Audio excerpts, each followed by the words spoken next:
नमस्ते चिल्ड्रेन। पिछले क्लास में हमने basic features of Indian constitution पर क्लास को एंड किया था।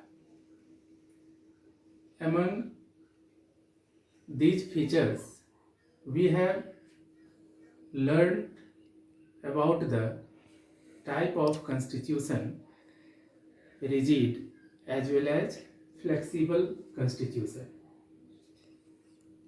हमने एक फीचर ये भी पढ़ा था कि इंडियन कॉन्स्टिट्यूशन रिजिड कॉन्स्टिट्यूशन है और फ्लेक्सिबल भी है। तो सबसे पहले हमें ये समझना है कि इंडियन कॉन्स्टिट्यूशन को रिजिड कॉन्स्टिट्यूशन और फ्लेक्सिबल कॉन्स्टिट्यूशन दोनों तरह का क्यों कहा गया है। Children, it is very simple to understand rigidness and flexibility. The Indian Constitution is considered as the rigid constitution because the provisions mentioning in the constitutions are not easily amended। हम कह सकते हैं कि ऐसा कॉन्स्टिट्यूशन जिसे आसानी से amend नहीं किया जा सकता, the constitution that cannot be amended easily called rigid constitution। just opposite इसका है flexible constitution, the constitution that can be amended easily called the flexible constitution। कुछ परिस्थितियां ऐसी आती हैं बच्चों जब कॉन्स्टिट्यूशन का अमेंडमेंट करना जरूरी हो जाता है और हमारे गवर्नमेंट उसका अमेंडमेंट आसानी से करते हैं और ऐसे परिस्थिति में कॉन्स्टिट्यूशन को फ्लेक्सिबल कॉन्स्टिट्यूशन कहा जाता है। लेकिन बच्चों अब यहाँ जानना है कि अमेंडमेंट किस प्रकार से होती है। What are the different procedures of amendment of Indian constitution. I have written here there are 3 methods of amendment of Indian constitution. Indian constitution को 3 मेथड से अमेंड किया जा सकता है, उसका अमेंडमेंट किया जा सकता है। First is by simple majority, next one is by special majority and the last one by special majority and ratification. Now children, we have to know about what are the different methods of amendment of Indian Constitution। जैसा कि पहला bye simple majority कहा गया है। इस procedures के अंतर्गत जितने भी मेंबर्स ऑफ पार्लियामेंट उपस्थित होते हैं उनमें से हाफ से ज़्यादा मेंबर का अप्रूवल अगर प्राप्त हो जाता है तो हम इस मेथड को यूज करके अमेंडमेंट का वर्क करते हैं। इसलिए इसको सिंपल मेजॉरिटी कहा गया है, जो कि मेंबर्स प्रेजेंटेशन पे आधारित होता है कि वर्तमान समय में कितने मेंबर प्रेजेंट हैं और आधे से ज़्यादा मेंबर्स का वोटिंग प्राप्त हुआ है या नहीं। Here voting can be done by the members of both houses। जैसा कि हम लोग पढ़ चुके हैं, our parliament is divided into 2 houses, लोक सभा and Rajya Sabha. Under this procedures the members of both houses must to vote against or in favor of the bill। दूसरा जो है बाय स्पेशल मेजॉरिटी। इस तरीके में, इस मेथड में दोनों हाउसेस के total members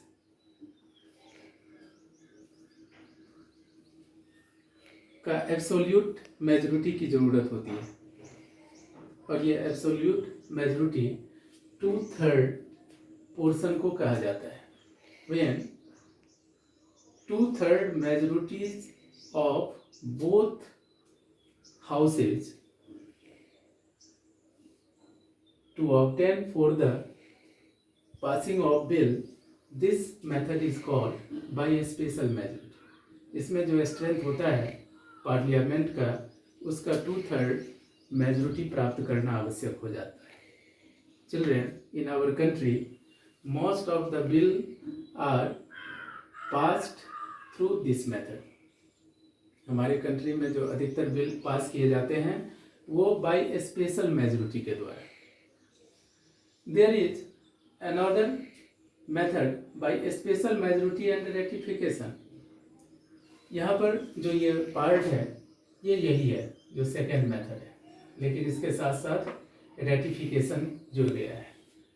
it indicates the support of more than half of the state governments when bill is approved by the 2/3 majority of both houses, and also support by the half of the state governments.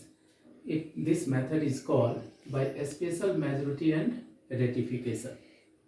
जब कोई बड़े निर्णय लेने होते हैं जो national interest पे आधारित होता है, तो इस मेथड को यूज किया जाता है अमेंडमेंट के लिए।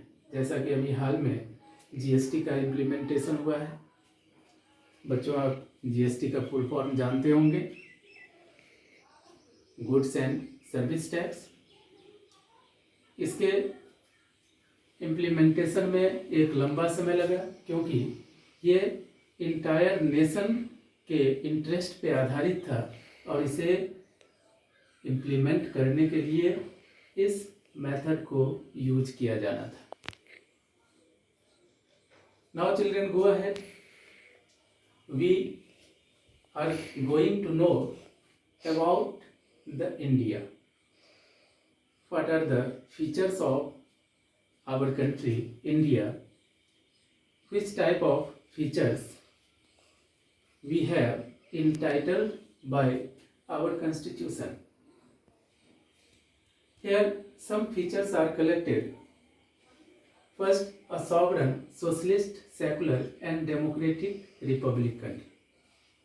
As you know children, India is a sovereign, socialist, secular and democratic republic, जिसके बारे में मैं क्लास नोट्स में भी चर्चा किया हूँ।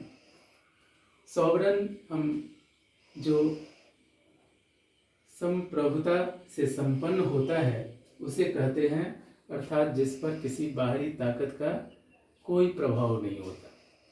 A country which is free from all external controls in its internal matter, उसे हम सॉवरन कंट्री कहते हैं।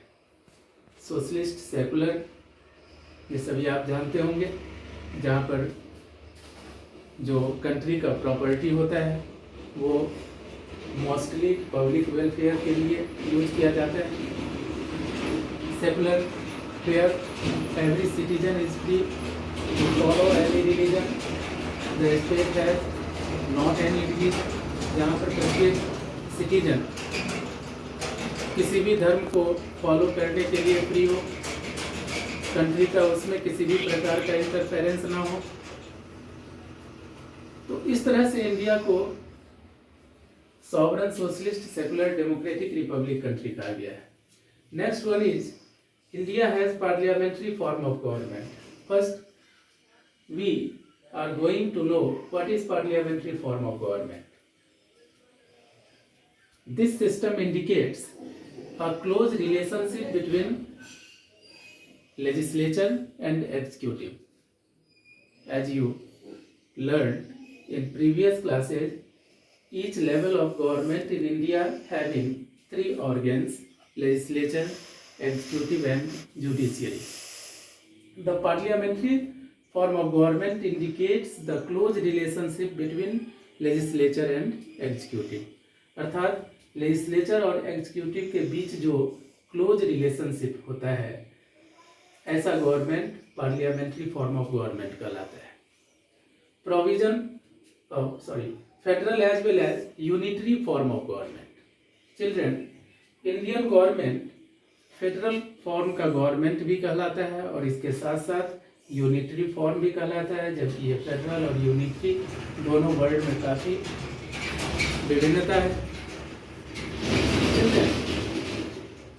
हमें ये समझना है कि फेडरल गवर्नमेंट हम किसको कहते हैं और यूनिटरी गवर्नमेंट किसको कहते हैं। Powers can be centralised or decentralized. On the basis of these system of distribution of powers, we are able to consider the nature of government. When power is centralized in the national government, this type of government is called unitary government. And when power is decentralized among different level of governments such as national government, state governments, this system of government is called federal government. इसमें प्रत्येक level के government एक साथ मिलकर काम करते हैं, जबकि यूनिटरी फॉर्म ऑफ गवर्नमेंट में पावर पूरी तरह से सेंट्रल गवर्नमेंट के कंट्रोल में होता है।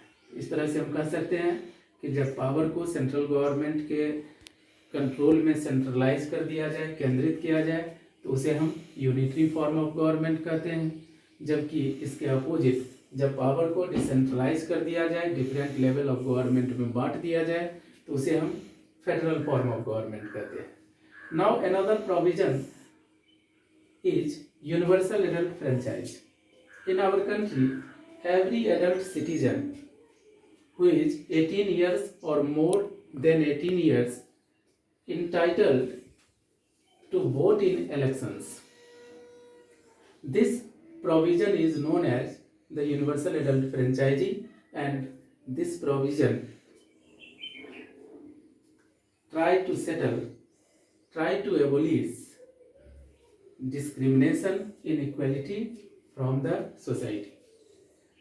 The fundamental rights and the fundamental duties, it is the most important feature of the Indian Constitution. Our Constitution has given us some fundamental rights that determines our social, political dignity. Along with fundamental rights, we have also some fundamental duties that regulates our activities and do not allow for any violation. तो बच्चों, fundamental rights जो हमारे सामाजिक, आर्थिक, राजनीतिक status को मजबूत करता है, लेकिन कॉन्स्टिट्यूशन मेकर ने यह भी ध्यान दिया कि अगर फंडामेंटल राइट्स का दुरुपयोग किया जाए या उसका लिमिटेशन क्या हो, इसकी जानकारी सिटीजन्स को कैसे दिया जाए, और इसके लिए उन्होंने फंडामेंटल ड्यूटीज का प्रोविजन तैयार किया। We can say that the fundamental duties are the limitation of the fundamental rights of an individual. अर्थात फंडामेंटल ड्यूटीज किसी इंडिविजुअल के फंडामेंटल राइट्स का लिमिटेशन होता है। Now children, India has the single integrated judicial system. Here there are different level of courts, the Supreme Court, the High Court, the subordinate courts, but they are function combinedly. The Supreme Court is the highest apex body of our country. It can supervise the functions of the high courts such that the high courts can supervise the functions of the different subordinate courts. इसमें जितने भी level के courts हैं, supreme court हो, high courts हो, subordinate courts हो, ये अपने से अपर कोर्ट के डिसीजंस को रिस्पेक्ट देते हैं, उनको रिगार्ड करते हैं, और यही जो रिलेशनशिप है इनके बीच का, उसको सिंगल इंटीग्रेटेड जुडिशियल सिस्टम के रूप में जाना जाता है। Another most important feature of Indian Constitution to provide directive principles of state policy. Here is interconnection between the fundamental rights and directive principles of state policy. इसमें कुछ कुछ समानता दिखती है। फंडामेंटल राइट्स भी सोशल वेलफेयर के लिए तैयार किया गया और इसका निर्माण भी, इसका एडॉप्शन भी सोशल वेलफेयर के लिए ही हुआ। लेकिन ये फंडामेंटल राइट नेगेटिव सेंस को भी जन्म देता है, जबकि यहाँ पर सिर्फ पॉजिटिव सेंस होते हैं। अर्थात फॉर सोशल वेलफेयर और to promote social dignity of the people we have positive policy as directive principles of state policy. Now, but children, that's all, and the chapter is also completed. Have a nice day, children. Thanks.